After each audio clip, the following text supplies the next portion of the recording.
আমার মেয়েটাকে যদি বাঁচায় রাখি, আমার বাপ দাদার ধর্মকে অপমান করা হবে।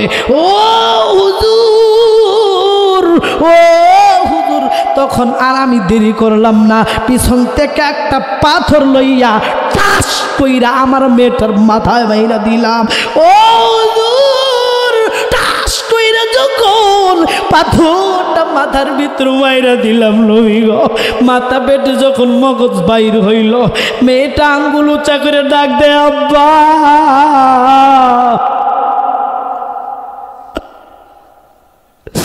মেয়েটা ডাকতে বলে, আব্বা গো,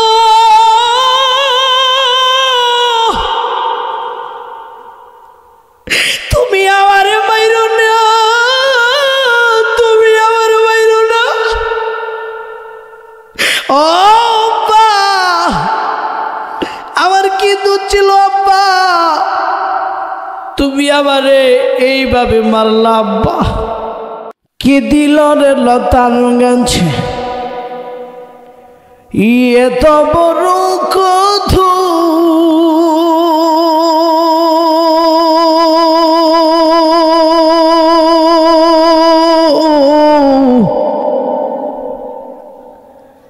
খালিয়া দেশে মৌবাছিরা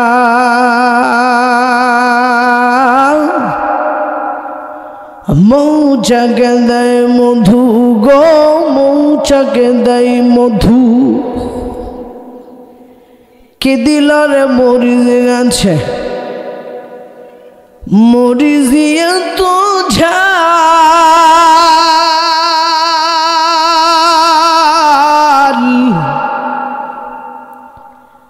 খারিয়া দেশে ভাদ্র মাসে গাছে ফাঁকে তাল, আইসে শরত কানিয়া ইনসানিহি ইয়াদরতু বান্দাহি মেহমানিহি। একদিন তোর মাটির দেহ থাকবে নারী, হায়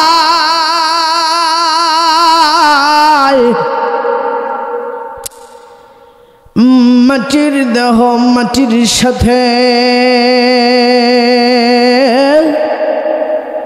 মিশবের ধুলাই। কিসের টাকা কিসের করি তোমার, কিসের বাহাদুরি, তোমার সাথে কেউ যাবে না পুরুষ কিংবা নারী। সবাই মহব্বতে লা ইলাহা, আওয়াজ দিয়া লা ইলাহা ইল্লাল্লাহ, মহব্বতে লা ইলাহা ইল্লাল্লাহ, মাশাআল্লাহ লা ইলাহা ইল্লাল্লাহ, আওয়াজ দিয়া লা ইলাহা ইল্লাল্লাহ, মহব্বতে লা ইলাহা,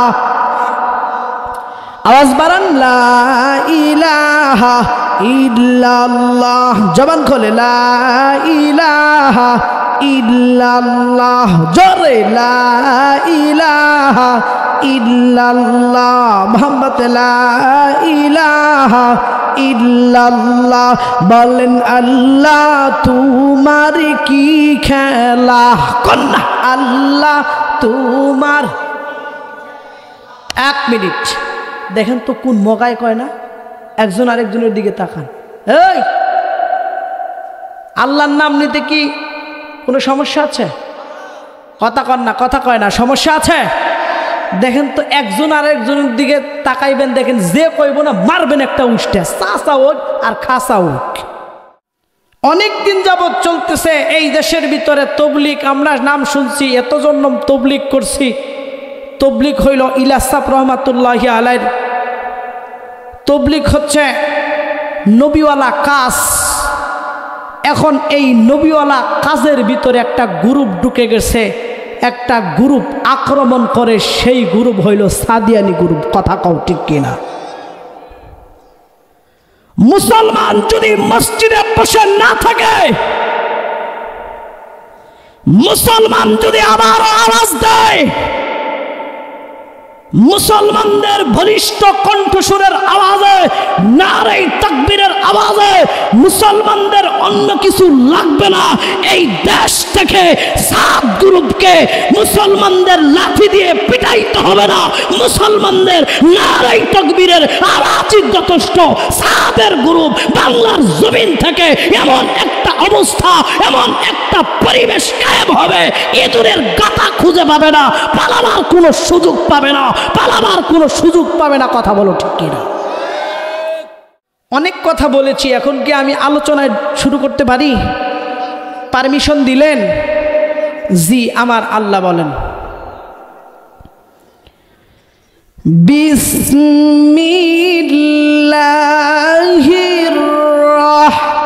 রাহমানির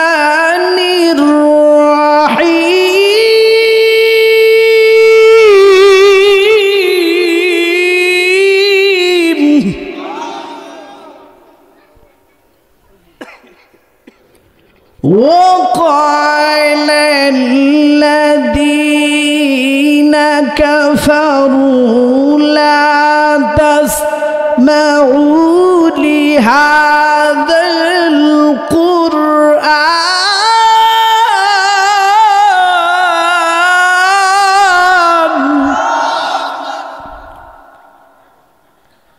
لا تسمعوا لهذا القرآن والغوا فيه لعلكم تغلبون।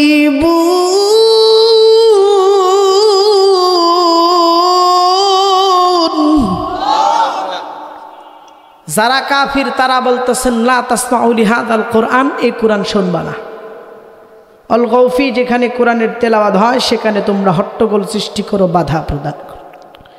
লাআল্লাহুম তাগলিবুন, তাহলে আশা করা যায় জয়ী থাকবা, জয়ী হবা। এটা হচ্ছেন কাফিরদের বক্তব্য। কথা বলেন মুসলমান ঠিক কিনা? আমার মুসলমান ভাইরা রে, আল্লাহ রাব্বুল আলামিন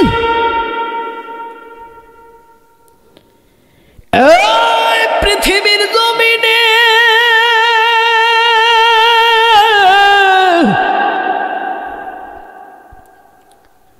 মানুষগুলোকে পাঠা দিলেন বাজান। মানুষগুলো দুনিয়ার জমিনে আগমন করলো। এই মানুষগুলো আমার আল্লাহর দুনিয়ার জমিনে আগমন করে। এই মানুষগুলো বিভিন্ন দলের সাথে ভাগ হয়ে গেল। বিভিন্ন দলের সাথে ভাগ হওয়ার পরে আমার আল্লাহ রাব্বুল আলামিন এই দেশটাকে সুন্দর করে, এই পৃথিবীটা সুন্দর করে আমার আল্লাহর দিক নেওয়ার জন্যে মানুষগুলোকে আমার আল্লাহর প্ল্যাটফর্মে আনার জন্য আমার আল্লাহ পৃথিবীর জমিনে হিদায়াত নামক কোরআনুল কারীম পাঠা দিল।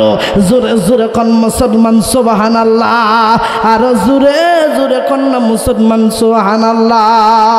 ও সুদিহিদিল বাড়ির মুসলমান, ও গোপালপুরের মুসলমান, ভালো করে কান লাগাও।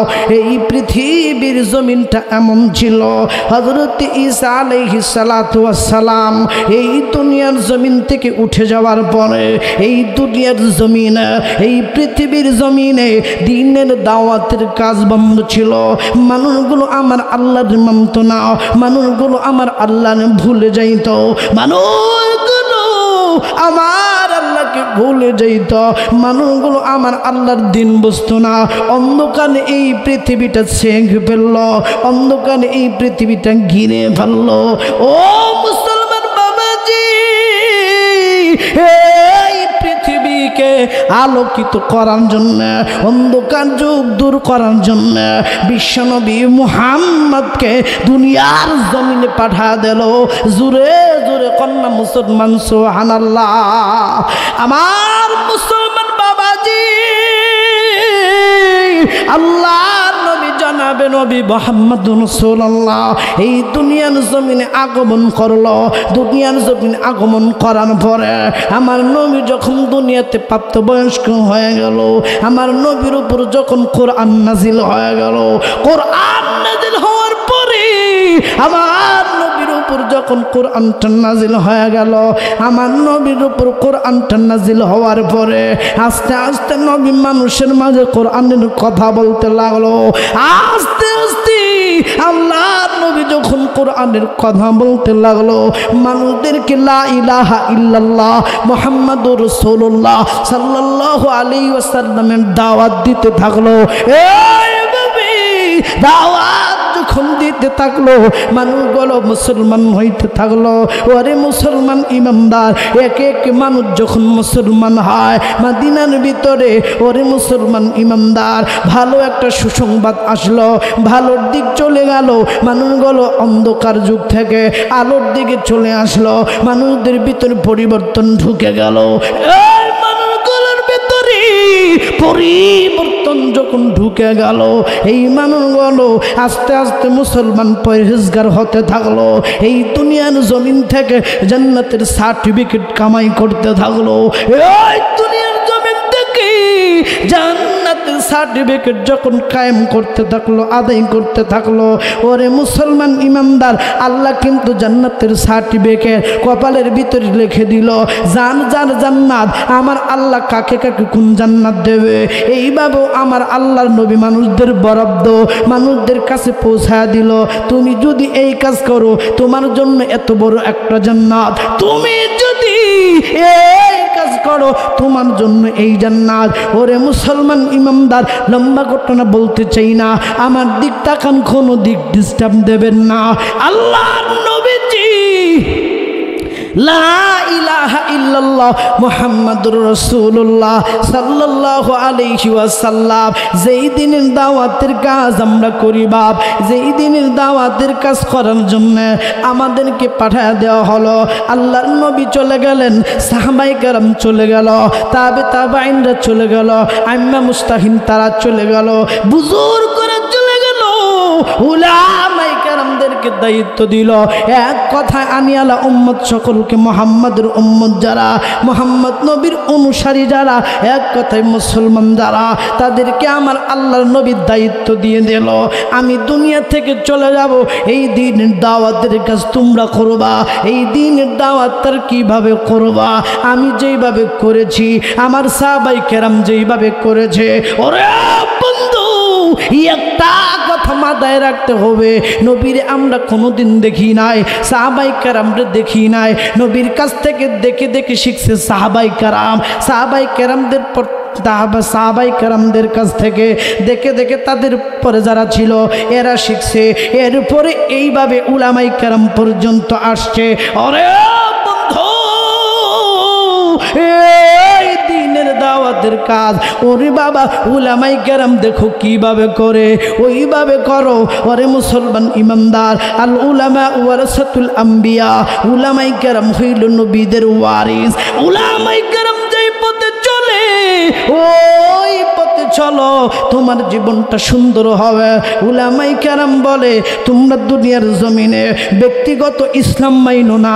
ওরে মুসলমান ইমানদার, ওরে মুসলমান বাবাইরা, উলামায়ে কেরাম বলে ব্যক্তিগত তবলিগ কইরো না, আল্লাহকে রাজি করার তবলিগ করো। আল্লাহু আকবার। আল্লাহকে রাজি করার তবলিগ করো, নবীকে রাজি করার তবলিগ করো, নবীকে রাজি করার দ্বীনের দাওয়াতের কাজ করো, আল্লাহকে রাজি করার দ্বীনের দাওয়াতের কাজ করো। আরে মুসলমান বন্ধু, এইভাবে কথাগুলো মনে রাখবেন, কি বলে যায়। আল্লাহর নবী যখন লা ইলাহা ইল্লাল্লাহ মুহাম্মাদুর রাসূলুল্লাহ সাল্লাল্লাহু আলাইহি ওয়াসাল্লাম মসজিদের ভিতরে বসে আমার নবী বলতেছেন, এই কালেমার দাওয়াত পৃথিবীর কোনো মানুষ যদি এক ভাই অপর ভাইকে দেয়, এক কথায় এই কালেমার দাওয়াত পৃথিবীর কোনো মানুষ যদি এক ভাই অপর ভাইকে দেয়, এক কথায় এই কালেমা যে ব্যক্তি পড়ে নেবে, এই দ্বীনের দাওয়াতের কাজের সাথে যারা সম্পৃক্ত রাখবে, আমার আল্লাহ তাদের জীবনের গুনাহ মাফ করে জান্নাতের মেহমান বানা দেবে। আরে বাবাজি, আরে মুসলমান বন্ধু, বন্ধু এই কথা বলার পরে মুসলমান ইমানদার দেখেন কি হয়ে গেল। ওরে মুসলমান বাবাইরা, আমার দিক তাকান, কোনো দিক ডিস্টার্ব দেবেন না। এই কথা বলার পরে সবাই কালেমাটা আরেকবার করে পড়ে নিল। সাহাবায়ে কেরাম পড়ে, উমর পড়ে, উসমান পড়ে, আলী পড়ে, এরপরে সমস্ত সাহাবীরা কালিমা পড়ে। আল্লাহর নবীর জিগায়, নবী গো এই কালেমা যদি পড়ি, এই কালেমার দাওয়াতের প্রচার প্রসার যদি করি, সত্যি কি আমাদেরকে আল্লাহ জান্নাত দেবে? আল্লাহর নবী ডাকতে বলেন, রে সাহাবীরা রে, আল্লাহ তোমাদেরকে জান্নাত দেবে এই কালেমার প্রচার প্রসার যদি করো, এক আল্লাহর ইবাদত যদি করো, এক আল্লাহর কালেমান এই দাওয়াত যদি মানুষদেরকে দাও, তাহলে তোমাদেরকে আমার আল্লাহ জান্নাত দেবে। ওরে মুসলমান বন্ধু, ওই মজলিসের ভিতরে এই একটা লোক চোখের পানি ফালাইয়া কান্দে, গুনগুনে কান্দে, ডুকরে ডুকরে কান্দে। আল্লাহর নবী বলেন, কে কান্দে? এই মজলিসের ভিতরে কার দুইটা চোখ দিয়ে টপ টপ করে পানি ঝরে? এই শিশু বাচ্চাদের মতো ফুপাইয়া কোন লোকটা কান্না করে? সাহাবায়ে কেরাম একটু সাইড দাও দেখি এই মজলিসের ভিতরে কে কান্দে। এবার আল্লাহর নবী তাকা দেখতে একটা যুবক সাহাবী কান্দে। আল্লাহর নবী ডাকতে বলে, ওরে সাহাবী, এত সুন্দর একটা সুসংবাদ দিলাম, এরপরেও তুমি কেন কান্না করো? এরপরেও তোমার চোখের ভিতরে কেন পানি? আমি তোমার কাছে জানতে চাই। ও নবীজি, আপনি তো বললেন একবার যদি এই কালেমার প্রচার প্রসার কোনো মানুষ যদি করে, এই কালেমা যদি মনে প্রাণে বিশ্বাস করে, এই কালেমা যদি দিলের ভিতরে গেঁথে নেয়, একবার যদি এই কালেমার সাক্ষ্য দেয়, এক আল্লাহর সাক্ষ্য দেয়, ওই লোকটা আল্লাহর জান্নাতি হবে, ওই লোকটাকে আমার আল্লাহ জান্নাত দেবে। ও হুজুর, একটা লোক যদি এই কালেমা একবার পড়ে, তাকে আমার আল্লাহ মাফ করে জান্নাতের মেহমান বানা দেবে। হুজুর, আমি আপনাকে বলে দেই হুজুর, আমার মনে হয় আমি হাজার হাজার বার যদি এই কালেমা পড়ি, আমাকে আল্লাহ মাফ করবো না, আমারে আল্লাহ ক্ষমা করবো না। এবার ডাকতে বলেন, সাহাবীরা, কেন আল্লাহ ক্ষমা করবে না? তুমি কেমন গুনাহ করছো? তোমার কি পরিচয়? এবার লোকটা ডাকতে বলে, হুজুর, আমি হইলাম দাহিয়াতুল কলবি, আমি বড় অপরাধী, আমার নাম হইল দাহিয়াতুল কলবি। ও হুজুর, আমি দাহিয়াতুল কলবি, এমন অপরাধী হুজুর, সবাইরে আমার আল্লাহ মাফ করলেও আমার মাফ করবো না, সবাইরে কালেমা পড়লে মাফ করলেও আমারে মাফ করবো না। আল্লাহর নবী ডাকতে বলে, ওরে দাহিয়াতুল কলবি, কি এবং গুনাহ করলি যেই গুনার জন্য তুই কামতেছ, একটু আমি নবীর কাছে বলো। এবার নবীকে ডাকতে বলেন, নবী গো, আমি বড় ব্যবসায়িক ছিলাম হুজুর, আমি ব্যবসা বাণিজ্য করতাম। আমি যখন ব্যবসা বাণিজ্য করতাম, ওই সময় হঠাৎ করে আমার বিবির গর্ভে একটা সন্তান দেখা দিল। আমার বিবির গর্ভে সন্তানের আলামত বোঝা যায়। মারহাবা কোন? কষ্ট হইতেছে? ও হুজুর, আমার বিবির গর্ভে যখন সন্তানের আলামত দেখা যায় হুজুর, তখন আমি ব্যবসা বাণিজ্য করার জন্য অনেক দূরে যাব হুজুর। ওরে মুসলমান ইমানদার আমার বাবারা, এবার ব্যবসা বাণিজ্য করার জন্য অনেক দূরে যখন যাব হুজুর, লম্বা একটা সফর হবে। কোনো কিতাবে লেখছে 8 বছর, কোনো কিতাবে 9 বছর, কোনো কিতাবে 10 বছর, কোনো কিতাবে 7 বছর, কোনো কিতাবে দীর্ঘদিন যাবত। আরে মুসলমান বাবাজি, এবার মুসলমান কিতাবের লেখক লেখে পয়গম্বরকে ডাকতে বলেন, পয়গম্বর গো, আমি যখন লম্বা একটা সফরে যাব ব্যবসা বাণিজ্য করার জন্য, ও হুজুর, আমার মায়ের কাছে গায়ে বিদায় চাইলাম, মা গো, আমারে তুমি বিদায় কইরা দাও, আমি ব্যবসা বাণিজ্যের জন্য যাব। মা কবে আসবো না আসবো বলা যায় না, আমি চলে যাব। হুজুর, বাবার কাছে গেলাম, বাবাও বিদায় দিল, মাও বিদায় দিল, আত্মীয় স্বজনরাও আমার বিদায় দিয়ে দিল। ও হুজুর, ও হুজুর, আমি তখন এবার কি করলাম, আমার বিবির কাছে গেলাম, বিবিরে যা বললাম, বিবিরে আমার একটু বিদায় দাও, আমি লম্বা একটা সফরে যাব বিবি, আমি লম্বা একটা সফরে যাব, আমাকে তুমি একটু বিদায় দাও। ও হুজুর, কিতাবের লেখক লেখে চট করে দাহিয়াতুল কারবিল হাতটা ধরে বিবি গর্বের উপর রাখলেন, পেটের উপর রাখলো।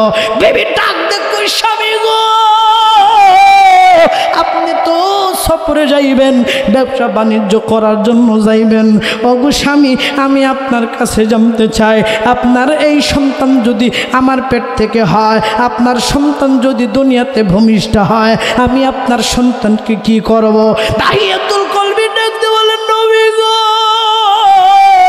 আমার বিবিরা আমি বলে গেলাম, বিবিরা যদি মেয়ে হয় গলায় টিপ দিয়ে হত্যা করে ফেলবি, ছেলে হইলে জীবিত রাখবি। ও হুজুর, লম্বা একটা সফর করে 8-10 বছর পরে, 7 বছর কিংবা 9 বছর পরে হুজুর আমি বাড়ি ফিরলাম। বাড়ি ফিরার পরে দেখি একটা ফুটফুটি কন্যা সন্তান, ও হুজুর আমার সামনে দিয়ে ঘোরে, আমার সামনে লড়াচড়া করে, আমার সামনে পায়চারি করে। ও হুজুর, একদিক যায় আমার সামনে দিয়ে, আমার সামনে দিবে, আবার দিন যায়। আমার বিবিরে ডাঙ্গা বললাম, বিবিরে মেয়েটা কার? বিবি আমার সরল বনে বলে দিল, স্বামী গো, মেয়েটা হইল তোমার আর আমার। চিৎকার করে মুসলমান বলেন মারহাবা। খারাপ লাগতেছে? কথা কয় না, খারাপ লাগতেছে? মুসলমান ইমানদার আমার বাবাই এবার বিবিকে ডাকতে বলেন, বিবি রে, তোর সাথে আমার কথা ছিল কি রে বিবি? তোরে যে আমি বললাম মেয়ে হইলে গলায় টিপ দিবি আর ছেলে হইলে জীবিত রাখবি। ও হুজুর, আমার বিবিরে যখন এই কথা বললাম, বিবি আমার না বুঝার পরেও না বুঝার ভান ধরে মেয়েটাকে বলল, এই গো মেয়ে, ও আমার মেয়ে, একটা কথা মনে রাখো, এইটা হইল তোমার বাবা। ও হুজুর, এই পরিচয়, আমি বাবার পরিচয় যখন মেয়ের কাছে উন্মুক্ত করে দিল, মেয়েটা একবারে দূর দিয়ে আইসা হুজুর আমার কোলে জাপ দিয়ে বসে পড়ল, আমাকে বাবা বাবা বলে কপালের ভিতরে চুমু দিল, আমাকে বাবা বাবা বলে গালের ভিতরে চুমু দিল। ও হুজুর, তারপরে আমার দিলের ভিতরে মায়া লাগলো না, আমার দিলের ভিতরে মুসলমান বাবারা এবার কিতাবের লেখক লেখে, এবার তারপরেও বলতেছে আমার দিলের ভিতরে মায়া লাগলো না। ও নবীজি, রাত্রি বেলা যখন হয়ে গেল, আমার সন্তান যখন ঘুমায় গেল, বিবিরে ডাকতে বললাম, বিবিরে করছত কি আমার বাপ দাদার ধর্মে চুনকালি লাগাইলি? ও বিবি, তুই আমার কথা কেন রাখিস নাই? বিবি, তুই কেন মেয়েটাকে হত্যা করলি না? বিবি ডাকতে বলে, স্বামী আমার, আমি যখন ঘরের পাশে নিয়া, আমি যখন বাড়ির পিছে লইয়া গলার ভিতরে চাপ দিতে চাইছিলাম, ওরে হত্যা করতে চাইছিলাম স্বামী। ও স্বামী, একজন মানুষের গলার ভিতরে যদি টিপ দেয়, ওই লোকটার চেহারার দিকে তাকানো লাগবে কি লাগবে না? কথা কয় না, কথা কয় না, লাগবে কি লাগবে না? এবার স্বামী বিবি ডাকতে বলেন, স্বামী গো, আমি মেয়ের গলার দিকে তাকাই, মুখের দিকে তাকাইয়া গলার ভিতরে এইভাবে টিপ দিব। হুজুর এবার তাকা দেখি স্বামী আমার চেহারাটা কেমন যেন আপনার মতো দেখা যায়। ও স্বামী গো, এই জন্য আমি ওরে মারি নাই স্বামী, ওরে আমি খুব লালন পালন করে বড় করছি স্বামী গো। শুধু লালন পালন করে বড় করি নাই, শুধু ওরে বড় বানাই নাই গো স্বামী, ওর সুন্দর একটা নাম রাখছি, নাম হইল জামিলা। ও স্বামী, আমার মেয়েটার নাম রাখছি জামিলা। মুসলমান ইমানদার রাত্রে যখন হয়ে গেল, দাহিয়াতুল কলবিও ঘুমায়া গেল, দাহিয়াতুল কলবির বিবিও ঘুমায়া গেল, দাহিয়াতুল কলবির মেয়েটা জামিলাও ঘুমায়া গেল। ঘুমায়া যাওয়ার পরে ও বন্ধু ঘুমের ঘরে এবার নবীকে বলেন, নবী গো, তারপরেও আমার দিলের ভিতর মায়া লাগলো না, তারপরেও আমার দিলের ভিতর মায়া লাগলো না। ও হুজুর, আমি তখন মেয়ের কাছে ঘুমায় গেলাম। রাত্রি যখন গভীর হয়ে গেল আমি ঘুমের ঘরে স্বপ্ন দেখি কে যেন আয়েশা বলে দাহিয়াতুল কলবি, তোর বাপ দাদার ধর্মের ভিতরে চুনকালি লাগাইনি, তোর বাপ দাদার ধর্ম যদি ঠিক রাখতে চাস এই মেয়েকে জিন্দা দাফন করতে হবে, এই মেয়েকে মাটিতে পুঁতে রাখতে হবে। আমার ঘুম ভেঙে গেল, আমি সিদ্ধান্ত নিয়ে ফেললাম নবী গো আমার মেয়েকে আমি দুনিয়া থেকে হত্যা করব।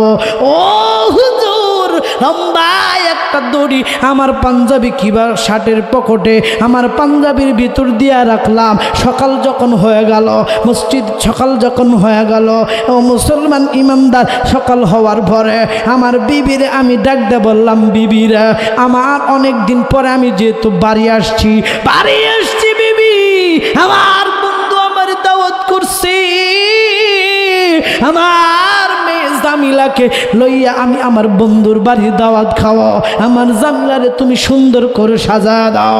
বিবি সরল মনে সুন্দর করে সাজা দিল।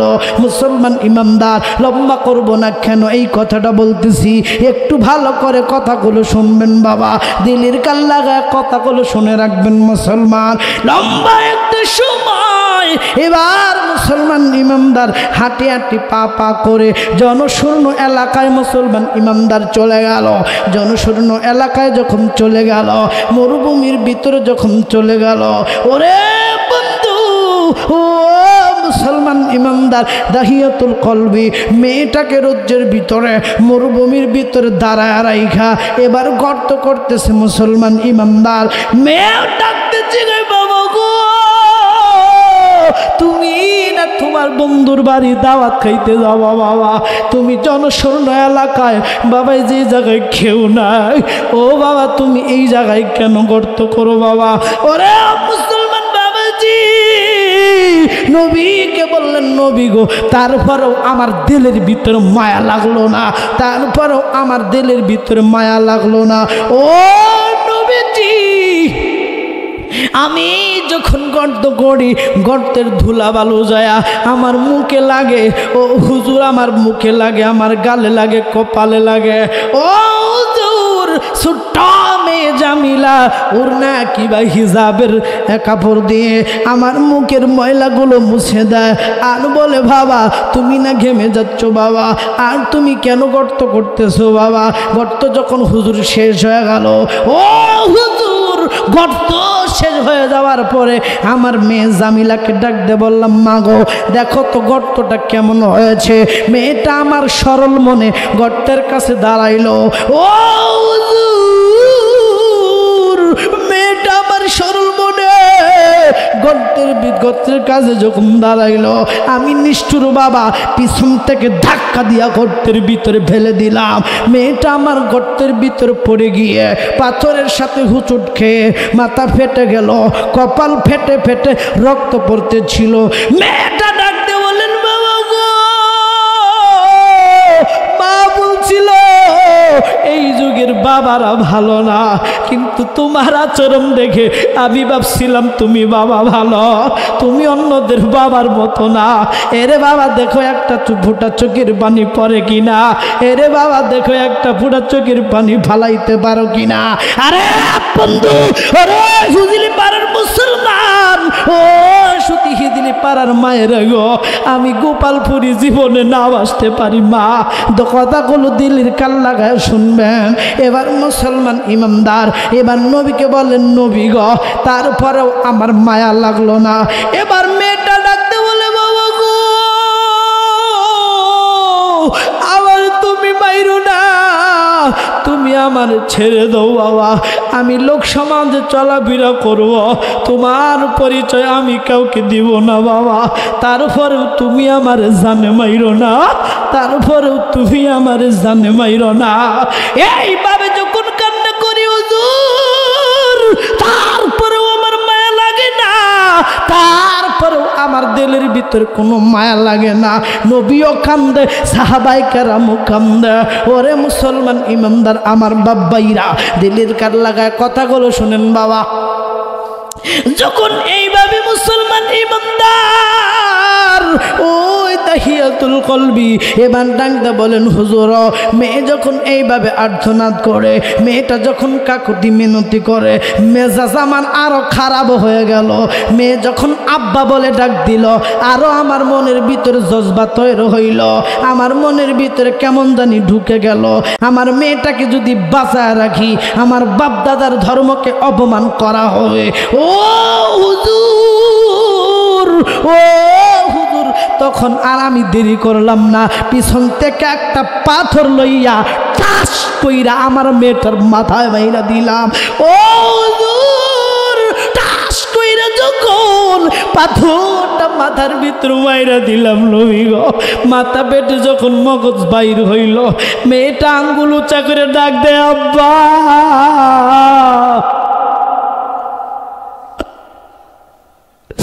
মেয়েটা ডাকতে বলে আব্বা গো,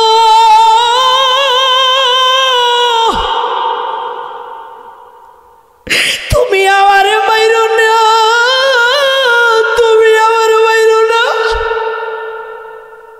ও আব্বা, আমার কি দোষ ছিল আব্বা, তুমি আমারে এইভাবে মারলা আব্বা। এই কথা যখন বলল নবী, আমার আরো মায়া লাগলো না। আব্বা বলে ডাক দিলাম, আর কেমন জানি মেজাজ আরো খারাপ হয়ে গেল। নবী আরেকটা পাথর দিয়ে যখন টাস করে মেরে দিল,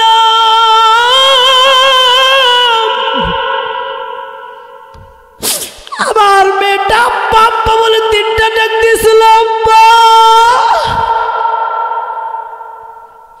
ও আমার আব্বা, ও দুধ, এখনো পর্যন্ত আমি যদি খাইতে যাই আমার কানের ভিতরে আব্বা ডাক বাজে, আমি যদি কোনো দিক ঘুরতে যাই আমার কানের ভিতরে আব্বা ডাক বাজে। ও দুধ, আপনি বলেন তো দেখি,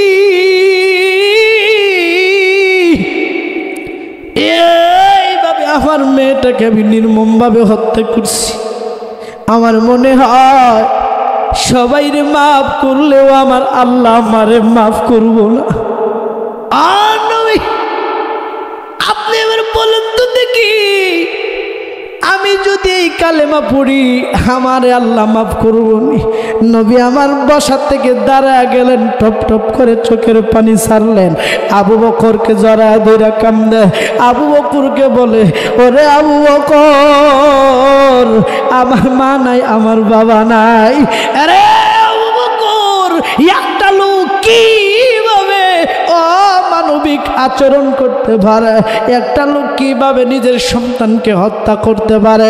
এই কথার বোঝারের মানে হচ্ছে বাজান, দুনিয়াটা এইভাবে আইয়াবে জাহিলাতের যুগ ছিল। আইয়াবে জাহিলাতের যুগ জোর করে আমার নবীজি সোনালি দিন দান করে নিল। আল্লাহর পক্ষ থেকে সোনালি দিন চলে আসলো। একে একে সবাই যখন মুসলমান হইল, একে একে মুসলমান ইমানদার মুসলমান হওয়ার পরে, আল্লাহর নবী দুনিয়া থেকে চলে যাওয়ার পরে আবু বকর এই দুনিয়ার জমিনে রাষ্ট্রপতি ছিল। কথা কোন ঠিক কিনা? আবু বকর রাষ্ট্রপতি হওয়ার পরে, মুসলমান ইমানদার আবু বকর রাষ্ট্রপতি হওয়ার পরে, আবু বকর চলে যাওয়ার পরে হযরত ওমর এই দেশের রাষ্ট্রপতি ছিল। কথা ঠিক কিনা? কথা বলেন মুসলমান, ঠিক কিনা? বলেন তো দেখি, এমন একটা নবীর উম্মত হয়েছি যেই নবীর উম্মত যতক্ষণ পর্যন্ত জান্নাতে না যাবে ততক্ষণ পর্যন্ত জান্নাতে কোনো নবীকে ঢুকতে দেওয়া হবে না। মারহাবা কর। তাহলে নবীর সুন্নতগুলো মানার দরকার আছে না নাই? কথা বলো। নবীর সুন্নত যদি মানতে চান, নবীওয়ালা কাজ যদি ঠিকভাবে করতে চান, তাহলে এই সাত গ্রুপকে বিতাড়িত করতে হবে। কথা বলো মুসলমান, ঠিক কিনা? এই জন্য আমরা যে মুসলমান, আমরা কাজে কর্মে, খালি এই নামে মুসলমান, যেটা কাজে কর্মে দেখাইতে হবে যে আমরা মুসলমান, নাকি কন? নাকি কন? এই জন্য আমি আপনাদের বলতে চাই, দ্বীনের দাওয়াতের কাজ যারা করব তারা এই কাজ করব, আমান আহসানু কওলাম মিম্মান দা ইলাল্লাহ, ওয়া আমিলা সালিহা ওয়া ক্বালা ইন্নানি মিনাল মুসলিমিন। ওই ব্যক্তির চাইতে কোন ব্যক্তির কথা ভালো হতে পারে? যেই ব্যক্তি সৎ কাজে আদেশ করে অসৎ কাজে নিষেধ করে। অতএব 7 গ্রুপ যেই কাজ করে, সৎ কাজে আদেশ করে অসৎ কাজে নিষেধ করে, ওই সৎ কাজে আদেশ করে না, নবীওয়ালা কাজ যারা করে তাদেরকে মারার জন্য ডাকে। কথা কয় না, কথা কয় না, কথা বলো। যদি সৎ কাজ করার জন্যই ডাকতো তাহলে তো এক মুসলমান আরেক মুসলমানের উপর আক্রমণ করতো না। কথা কয়, কথা বলে। আরে নামে তাবলীগ করে কিন্তু কাজে না। কথা বলেন ঠিক কিনা? তো বাপ, এই জন্য কাজ যা করব একটু হিসাব করে করব, একটু ভেবে চিন্তা করব কোন কাজ করলে আমার জন্য ভালো হবে, কোন কাজ করলে আমার জন্য মঙ্গল হবে, সেই কাজ আমরা করব। কথা বলেন ঠিক কিনা? এই জন্য মুসলমান এই পৃথিবীতে সুন্দর একটা আলোর দিক আল্লাহর নবী উপহার দিয়ে চলে গেলেন। আবু বকর এই দেশের প্রেসিডেন্ট হলেন, আবু বকরও চলে গেলেন, এই দেশের প্রেসিডেন্ট হইলেন হযরত ওমর। হযরত ওমর অর্ধ পৃথিবীর শাসক ছিল। কথা কন, কথা বলে।